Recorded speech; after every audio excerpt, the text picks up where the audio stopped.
আস্তে আস্তে কথা বলা যাবে না, স্পিন পয়েন্ট সাইলেন্টে পরীক্ষা দাও। পারি তো না কিছু বলতে দেখে। চেষ্টা করো।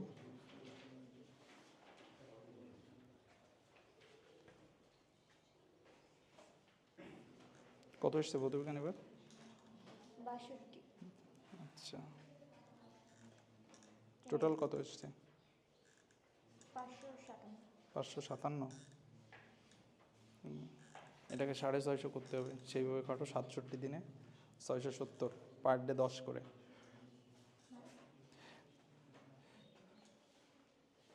রিমের কত এসছে? 420।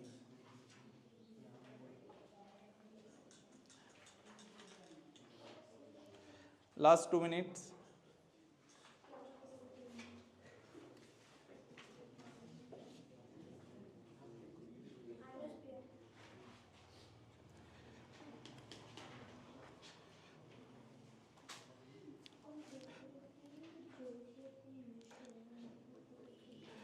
সন্ধ্যা মোটামুটি 7টা থেকে 8টার ভিতরে মক টেস্ট 99-এর একটা গ্রুপ করা হবে। সেখানে এবছরের গুরুত্বপূর্ণ নোটশিট ম্যাটেরিয়ালস সব তোদের প্রোভাইড করে দেওয়া হবে। যাদের গুরুত্বপূর্ণ যেগুলো লাগবে সেগুলো, যে অনেকগুলো হয়তো তোর গৃহশিক্ষক নোটস করিয়েছে, সেগুলো তো আর নেওয়ার দরকার নেই।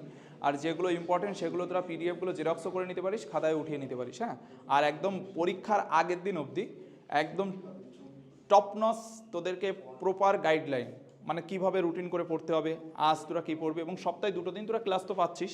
আর এই গ্রুপে যতদিন তোরা থাকবি মাধ্যমিকের আগ পর্যন্ত, ওখানে সবচেয়ে গুরুত্বপূর্ণ, যেমন এবার পিথাগোরাসের উপপাদ্য আসবে, সবাই জানে, ওপেন সিক্রেট, ঠিক আছে।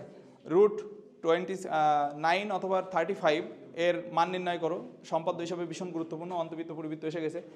ইংলিশের রাইটিংয়ের ক্ষেত্রে স্টোরি এবার আসবে, কেউ ঠেকাতে পারবে না। প্রসেসিং, প্যারাগ্রাফ, স্টোরি, আর এদিকে এডিটোরিয়াল লেটার অথবা পার্সোনাল লেটার, এটা কিন্তু তোদের আসবে। আদার্স কিচ্ছু পড়া লাগবে না। যদি কোনো টিচার বলে রিপোর্ট পড়তে, পড়বি না। কারণ কি, এবছর আসবেই কি স্টোরি রাইটিং, কি আসবে প্যারাগ্রাফ অথবা প্রসেসিং, আর কি আসবে পার্সোনাল লেটার অথবা এডিটোরিয়াল লেটার। এই ছাড়া এর বাইরে নোটিশ, রিপোর্ট এগুলোতে হাত দেওয়ার দরকার নেই, এবছর আসবে না কিন্তু। এডিটোরিয়াল, হ্যাঁ হ্যাঁ হ্যাঁ, এডিটোরিয়াল লেটার কোনগুলো, যেগুলো হ্যাঁ টু দ্য এডিটরের কাছে যেগুলো লিখতে, এই যে যে গুরুত্বপূর্ণ যে বিষয়গুলো রয়েছে সব তোদেরকে ওখানে প্রোভাইড করে দেওয়া হবে। তোরা জাস্ট একটু খেয়াল রাখলেই, প্রতিদিন সকাল 10টায় আমরা রীতিমতো গ্রুপে পাঠিয়ে দেবো, তোরা ওগুলো একটু খেয়াল করবি, এবং অনলাইনেও তোরা পরীক্ষাগুলো দিতে পারবি। আচ্ছা, টাইম ওভার, চলো। সবার নামগুলো একটু ঠিকভাবে লিখেছো? অসংখ্য ধন্যবাদ পরীক্ষায় অংশগ্রহণ করার জন্য। মাধ্যমিক পরীক্ষা অনেক ভালো হোক।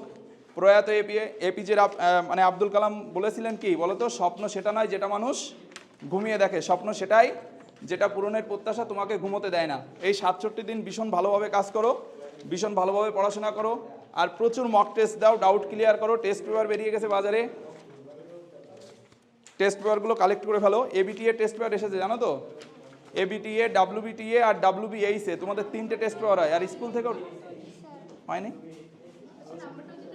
হ্যাঁ, আচ্ছা আচ্ছা।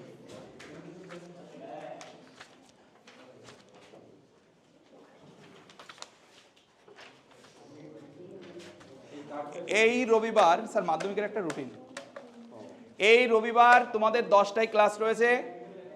তোমরা যারা হোয়াটসঅ্যাপ গ্রুপে তোমাদের লোকেশন সেন্ড করে দেওয়া হবে, একদম free of cost demo class, তোমরা গিয়ে দেখতে পারো যে মক টেস্ট 99-এ কারা ক্লাস করাচ্ছে। তোমাদের কল্যাণ থেকে আসবে প্রীতম স্যার, উনি মাধ্যমিকে 646 পেয়েছিলেন। উনি রীতিমতো তোমাদের জিওগ্রাফির শুধুমাত্র ম্যাপ নিয়ে যাদের সমস্যা তার জন্য আসবেন। আর এদিকে আসবে হাবড়া থেকে স্নেহাশিস স্যার, উনি ফিজিক্সের গুরুত্বপূর্ণ টপিক নিয়ে আগামী দিন আলোচনা হবে। ভূগোল এবং ফিজিক্স বইটা এবং সাথে ম্যাথ বইটা নিয়ে যেতে পারো। সবাই একসাথে আসো, একদিন ডেমো ক্লাস করে দেখো। আর যারা লোকেশন চিনছো না, ওখানে ফোন নাম্বার দেওয়া আছে, বললেই একদম, আনন্দপাড়া স্কুল তো সবাই চেনো, আনন্দপাড়া স্কুলের গেট যেদিকে তার রাস্তার ঠিক বিপরীত দিকে আমরা এই সেন্টারটা করেছি, মক টেস্ট 99 সেন্টার, দেখলেই বুঝতে পারবে। সবাই ভালো থাকো, সুন্দর থাকো, বাবা মার মুখ উজ্জ্বল করো, আর ভীষণভাবে পড়াশোনা করো। কারণ কি, ফেরার সব রাস্তা বন্ধ হয়ে গেছে, জিততে তোমাকে হবে। ওকে, যতক্ষণ বেস্ট নয় ততক্ষণ রেস্ট নয়। তো এই কদিনই খেটে রীতিমতো প্রমাণ করে দাও যে তোমার রেজাল্ট ভালো হওয়া সম্ভব। ঠিক আছে, যারা বলেছিল যে তোমার রেজাল্ট ভালো হবে না, এই 67 দিন এমনভাবে খাটো, নিজেকে এমনভাবে তৈরি করো যে রেজাল্ট ভালো করার পর তাদের সামনে গিয়ে যেন দাঁড়াতে পারো যে দেখো 67 দিন পরেও ভালো রেজাল্ট করা যায়।